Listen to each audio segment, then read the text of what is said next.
안녕하세요. 남스타입니다. 수도권 광역급행철도 GTX 노선을 따라서 부동산이 들썩였죠. 진짜 몇 년 전만 해도 GTX에 대해서 얘기하면 거들떠도 안 보는 분들도 많았고 국가철도망 계획 같은 것들도 사실 모르시는 분이 더 많았는데 최근에 이제 부동산 가격이 급등하면서 많은 분들이 투자에 뛰어들면서 관심도가 상당히 높아졌어요.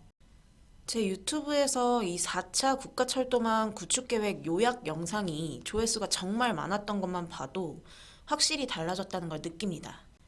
이제 이 GTX라는 철도망이 우리나라 수도권에 가져올 파급력에 대해서는 의심하는 분들이 없으실 거고, 그러다 보니 그 가치가 이미 선반영이 되고 있습니다. GTX가 노선별로 가치도 조금씩 다르죠.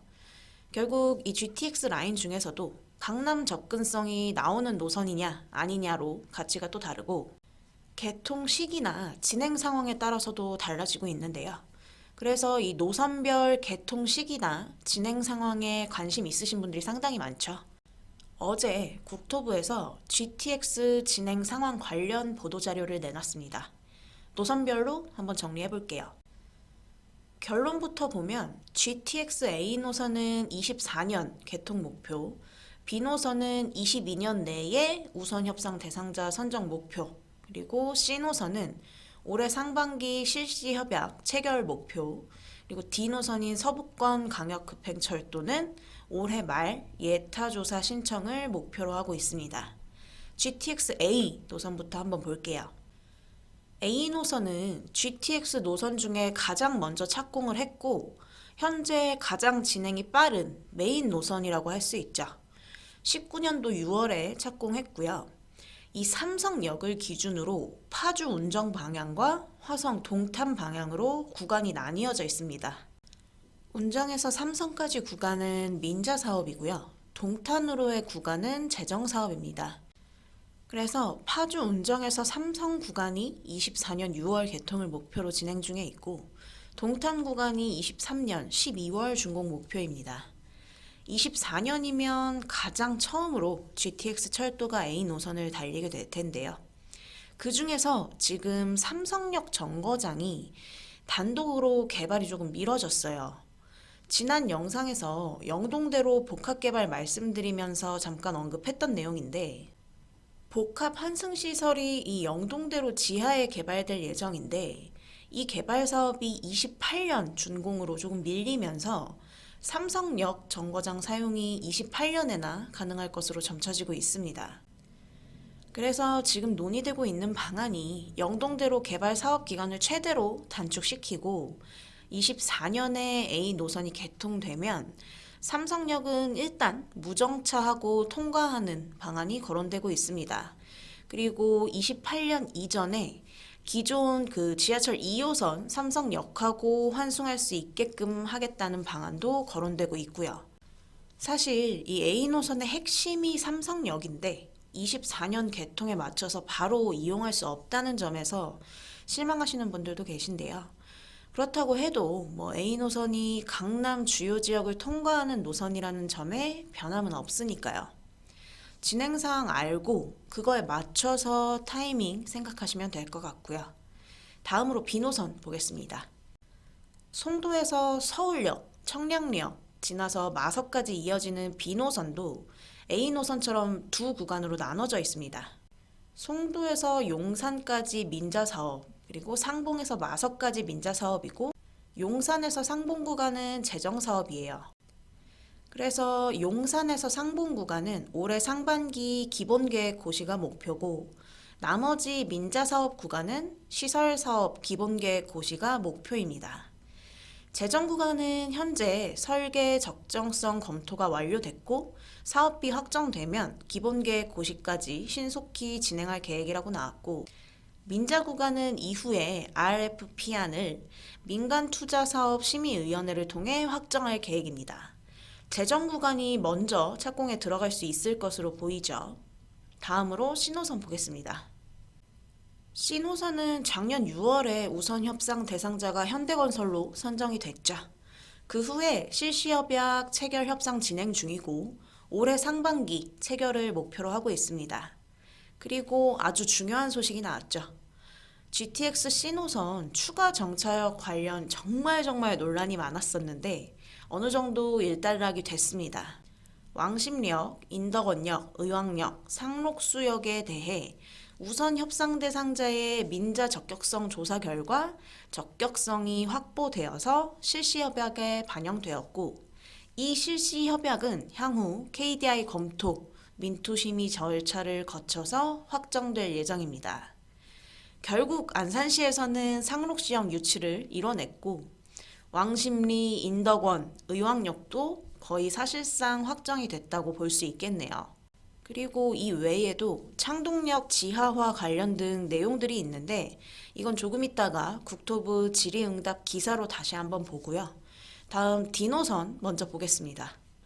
서부권 광역급행철도는 제4차 국가철도망 구축계획에서 반영된 신규 노선이죠.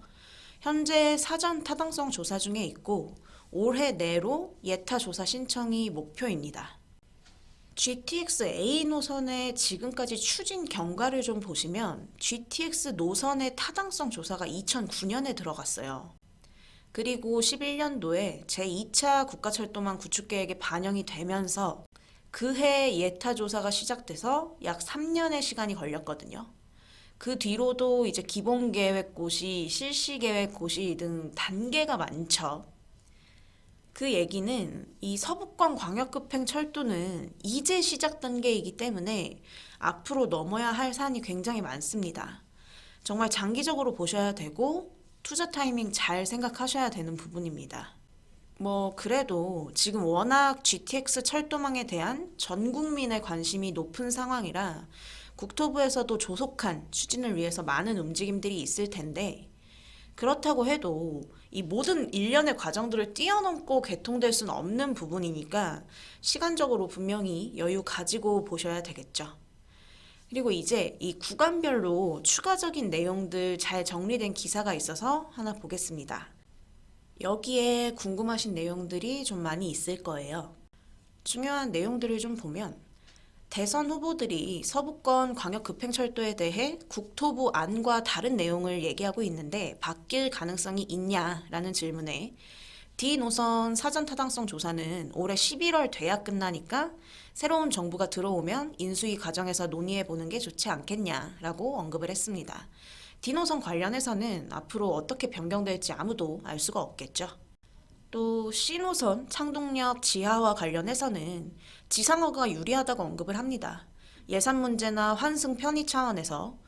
근데 주민 의견 중에 지하화에 대한 타당성이 있을 수 있으니 들어보겠다. 결론이 난 건 아니다. 라고 언급을 했고요. 그리고 C노선에 4개 역이 추가된 것에 대해서 운행시간이 길어지는 것 아니냐에는 우려는 가능한데 정차역들을 다 고려해서 기준을 정한 거고 그 적합한 수준에서 몇 개 역까지 추가 제한할 수 있다고 RFP에 반영된 거니까 괜찮다. 이런 입장이죠. 갑자기 이렇게 4개나 추가되면 집값에 영향이 있지 않냐? 질문에는 갑자기 추진한 게 아니다. 계속 지자체와 협의를 해온 사항이다. B 노선도 목표 속도 범위 내에서 추가 역 제한이 가능할 거다. 민간 사업자가 창의성을 발휘해서 제한하면 된다. 이렇게 얘기를 했습니다. 사실 4개 역 추가 소문 들리면서 이미 선반영 다 됐죠. 상록수역도 정차 가능성 얘기 나오자마자 그 지역 아파트들 씨가 말랐었고 이미 반영될 거 다 반영된 거기 때문에 B노선에서 추가 제한할 수 있는 역은 3개가 될 것으로 보입니다. 지금 지자체에서 요구하고 있는 곳들이 인천 주안역, 구리시의 갈매역 이런 곳들이 거론이 되고 있는데 어떤 역이 추가 지정될지는 조금 더 지켜봐야겠죠. 그리고 이 C 노선에 추가된 왕십리역, 의왕역, 인덕원역을 제외한 상록수역은 별도로 검증하라고 고시를 따로 했다고 하죠. A 노선 동탄 구간은 SRT 고속철도 철길을 같이 쓰는데 미리 연결하면 안 되냐 이런 질문에는 레일로 다닌다고만 해결되는 게 아니고 열차 간 속도 편차나 간섭 현상 없도록 플랫폼 개량도 해야 하고 시설 개량 없이 운영하면 문제가 생길 수 있기 때문에 어렵다라는 입장을 표하고 있고요. D노선은 속도 고려했을 때 몇 개 역을 추가할 수 있는지에 대한 답변으로 역시 3개까지 추가 가능하다고 고시하려고 한다는 답변입니다. B노선, D노선 모두 추가 신설력이 있을 것으로 보이고요. 이거 놓고도 또 경쟁이 굉장히 치열하겠죠. D노선 3개 역 추가가 연장 요구를 감안한 거냐 아니면 지금 정해진 노선 안에서 추가냐라는 질문에는 추가 연장까지 반영하려면 예타부터 다시 해야 된다. 그러면 원래 계획보다 3, 4년이 더 늦어질 수 있다. 다른 지역의 요구로 그걸 들어줘서 미뤄지면 기존 지역 주민들이 반발할 수 있다라고 얘기를 하죠. 이미 정해진 노선 내에서 3개 역 추가가 이뤄질 것으로 일단은 보이고요. 동두천이나 평택에서 GTX 연장 요구를 하고 있는 것에 대해서는 지금 단계에서 바로 시행은 어렵고 일단 지금 진행되는 것들 진행하고 추가적으로 검토할 필요가 있다고 언급을 했습니다. 시간이 좀 걸리겠죠. 또 삼성역은 무정차 통과를 고려하고 있다. 추가로 28년 이전에 지하철 2호선 삼성역하고 바로 환승할 수 있게 작업하고 있다고 언급을 했습니다. 예상보다 조금 더 빨리 삼성역을 이용할 방안들이 모색 중인 것 같고요. 창동역 지상화 관련해서 계속 얘기가 나오는데 업체에서 지상이 더 효율적이라고 판단해서 제안한 거다라고 언급을 하고 있어요. 창동역 지하화 문제는 주민 공람이나 향후 조율이 더 필요할 것으로 보입니다. 이렇게 노선별로 진행 상황 알아봤습니다. 워낙 최대 호재 교통망이다 보니까 대선 공약에서도 지금 GTX 가지고 난리죠. 근데 진행 상황 보시다시피 이게 뭐 여기저기 깔아준다고 공약한다고 다 될 수 있는 문제들은 아닙니다. 그래서 너무 섣불리 생각 안 하시는 게 좋을 것 같고요. 뭐 자주 언급하는 얘기지만 이런 철도 사업이나 개발 사업은 하루아침에 되는 게 아닙니다. GTX도 진짜 언제부터 국가 상위 계획에 거론되던 사업인데 이제 본격화되고 있잖아요. 그래서 이런 개발 호재에 편승한 투자를 고려하실 때에는 타이밍을 분명히 여유 있게 잡으셔야 되고 장기적인 관점에서 가치 평가하셔야 된다는 점 다시 한번 말씀드리고요. 또 이 GTX라는 급행철도가 그 지역에 가져다 줄 효과에 대해서는 일반 철도랑은 좀 다르게 생각하셔야 합니다. 아파트 같은 주거단지에는 분명히 호재로 작용을 하지만 상권에 있어서는 오히려 빨대 효과가 생길 수도 있고 하기 때문에 복합적으로 좀 판단을 하셔야 되고요. 이런 부분들까지 다 고려해서 말씀을 드리고 있으니까 제 고객분들은 너무 걱정하지 않으셔도 될 것 같습니다.